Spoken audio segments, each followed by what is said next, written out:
Salamu kutoka mji mkuu wa Poland, Warsaw, au kama wanavyosema wenyewe hapa Polstownia, Warszawa, mambo ya Kipolish hayo. Lakini kwa hakika mtu yoyote anayependa historia anaweza kusema katika karne ya 20 yumkini hakuna taifa lililoshuhudia zilzala ya vita na mivutano ya madola yenye nguvu kuishinda Poland.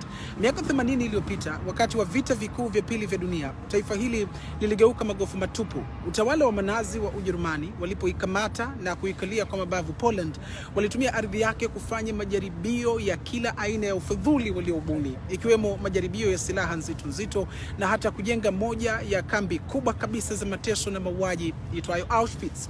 Baada ya vita, Poland ilitumbukia katikati mwa vita baridi. Sote tunaukumbuka mkataba wa Warsaw au Warsaw Pact uliounda mfungamano wa kijeshi wa mataifa ya kisoshalisti chini ya Urusi.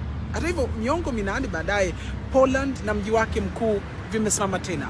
Na binafsi ninaona fahari kwamba leo ninaweza kuitembelea Warsaw inayovutia na kusimama katikati ya mji huu, kuanza safari ya kujifunza kwa macho historia ya kusisimua ya taifa hili la barani Ulaya.